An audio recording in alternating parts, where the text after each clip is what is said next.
Alors, donc la deuxième enveloppe d'investissement, c'est hop, le contrat d'assurance vie. Donc, le contrat d'assurance vie, hop, voilà, bah c'est pareil, hein. Ça se présente exactement de la même manière, sauf que dessus, vous voyez, on retrouve bien donc une partie ETF, c'est ce que j'expliquais, où je place du coup une grosse partie d'une somme, et un fonds en euros, donc qui est le fonds en euros que j'ai choisi, qui est Eurocima. Donc là, on va faire un versement. Donc je vous dis, hein, sur la plateforme assurancevie.com, c'est la même chose, hein. Donc on fait mes versements, voilà, et effectuer un versement libre. Alors vous pouvez aussi, vous voyez, vous avez versement libre programmé. Vous pouvez aussi programmer un versement pour éviter d'avoir à le faire tous les mois, hein. Moi, je préfère le faire manuellement, mais c'est aussi, il faut savoir que c'est aussi une possibilité. Donc là, vous choisissez le montant du versement. Donc moi ici, je vais mettre 300 euros. Donc c'est ce que j'ai défini. Et donc vous voyez, j'ai mon fonds en euros Eurocima et mon ETF MSCI World. Donc là, on retrouve le code que je vais copier. Voilà, on fait suivant. Vous voyez, donc j'ai défini versement. Bah, je veux faire un versement de 300 euros. Donc vous faites suivant. Et là, il me dit bah, sur quoi vous voulez investir. Définissez le pourcentage. Donc là, on retrouve mon fonds en euros Eurocima. Voilà, donc je vais mettre 50 euros dessus. Donc 16,67%. Bon, il le retrouve parce que voilà, je l'avais déjà fait précédemment. Et ensuite, il va me retrouver mon ETF.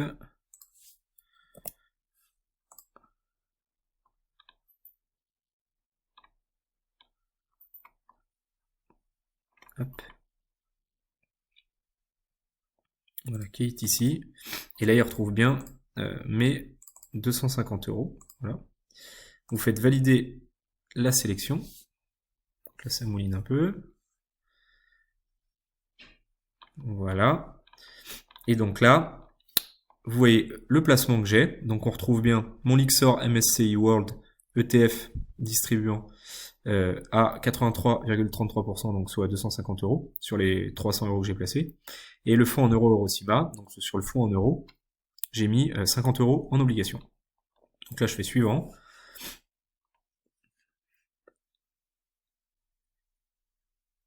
Oui, je me soucie pas de ce qui marquait perf au 1er janvier à 0, machin, il faut pas se soucier de ça. Donc là, il me dit quel compte bancaire vous souhaitez débiter. Donc bah, je débite mon compte bancaire Boursorama Banque. Voilà, je fais suivant.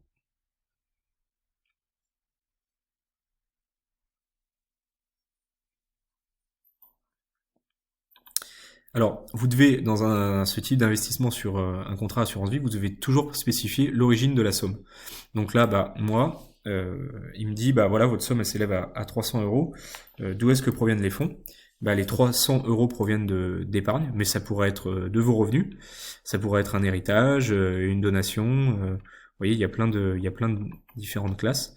Donc à vous de dire honnêtement d'où viennent ces fonds. Moi, c'est de l'épargne, clairement. Donc là, je continue à faire suivant et ce sera terminé. Donc vous voyez, en tout et pour tout, ça a dû prendre PEA plus assurance vie 5 minutes. Quel est votre objectif de versement? Effectivement, c'est la dernière question qu'il pose. Alors ça dépend des plateformes. Et là, bah, vous lui dites ce que vous voulez, valoriser un capital, épargner en vue d'un projet à court terme. Alors là, pour le coup, bah, tiens, c'est un bon exercice. À court terme, avec ETF Tracker, non, je vous avais bien dit au cours de la formation que c'est minimum des investissements à 15 ans. Valoriser un capital, transmettre un patrimoine, ça peut être ça hein, pour vos enfants. Épargner en vue d'un projet à long terme, ou préparer ma retraite. Bon, moi je vais marquer préparer ma retraite, voilà, pour pouvoir compenser le niveau de salaire que je perdrai à la retraite, comme on l'expliquait dans une vidéo précédente. Ensuite on fait suivant, et de mémoire, je crois que c'est terminé. Voilà, donc là il me fait un récapitulatif, et j'accepte. Et il va me valider ma transaction et la passer.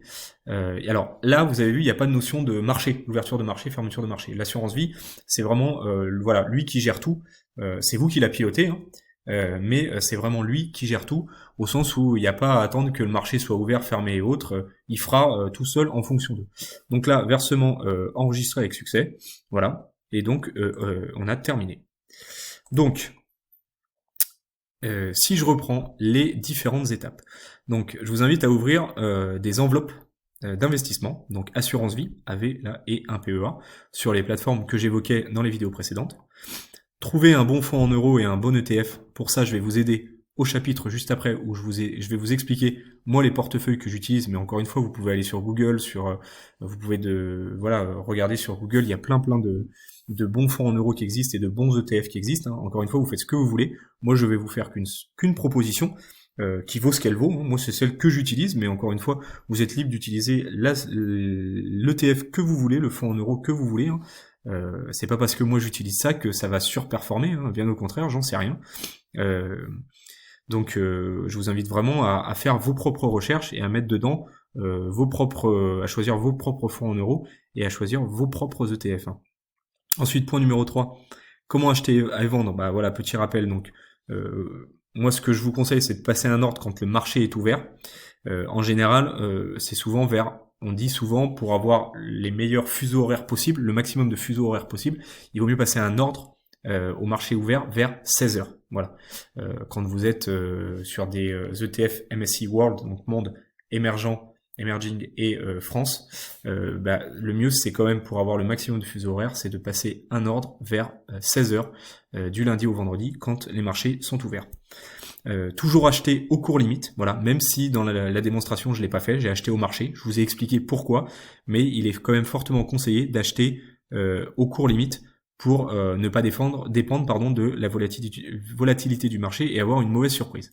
Alors vous pourrez aussi avoir une bonne surprise, mais vaut mieux toujours acheter au cours limite, voilà, en se référant donc au carnet d'ordre. Ensuite, utilisez le code ISIN ou mnémonique. Donc c'est le code que je vous ai montré tout à l'heure, le FR quelque chose. Donc ça, vous pouvez l'utiliser, c'est quand même beaucoup plus simple pour se rappeler. Enfin voilà, vous les copiez-coller dans un bloc-notes et comme ça, vous avez juste à les rechercher, comme j'ai fait tout à l'heure pendant la démonstration. Le carnet d'ordre, je vous en ai parlé et je vous ai montré comment ça fonctionnait. Et puis ensuite, vous avez juste à faire un achat-vente, comme je vous l'ai montré sur le PEA. Alors j'ai mis assurance vie, mais là c'est une erreur. C'est une erreur en le lisant. L'assurance vie, elle gère tout seul. Vous n'avez pas besoin d'acheter et vendre. Vous passez votre ordre et il s'occupera de tout. Par contre, sur le PEA, on avait bien vu le A en vert et le V en rouge. Acheter et vendre. Là, vous êtes obligé d'acheter et vendre. Fréquence de placement. C'est ce que je vous ai dit tout au long de la formation. Vous définissez une somme et vous placez la même somme tous les mois, peu importe ce qu'on vous raconte, ce que vos banquiers vous racontent, ce que les médias racontent, peu importe les cracks boursiers, tout ce que vous voulez, vous placez votre argent et la même somme tous les mois à date fixe. Donc le premier, mettons, du mois. Et les biais comportementaux, donc c'est le point 5, point extrêmement important. Ayez vraiment ce mental de vous dire que peu importe ce qui va arriver sur le marché, guerre, changement de loi, accord entre les pays, krach boursier, peu importe, vous devez toujours investir tous les mois la même somme, c'est hyper important. Voilà, on en a fini avec ce chapitre sur la démonstration. Voilà, j'espère que c'était clair. Sinon, n'hésitez pas à revoir au ralenti les démonstrations. Je vous dis, je vous ai fait ça sur une plateforme différente de celle dont je vous avais parlé dans la formation, mais encore une fois, c'est exactement la même chose. La simplicité reste la même. On parle vraiment de 5 minutes d'investissement par mois. 5 minutes par mois. Voilà. Donc, je vous invite à revoir vraiment cette vidéo. Et pour finir, je vous l'avais promis, je vais vous montrer, moi, dans la prochaine vidéo, mes portefeuilles que j'utilise, voilà, au quotidien, que vous pouvez copier si vous le souhaitez. Et sinon, vous en inspirez en tout cas pour faire vos propres portefeuilles. À tout de suite.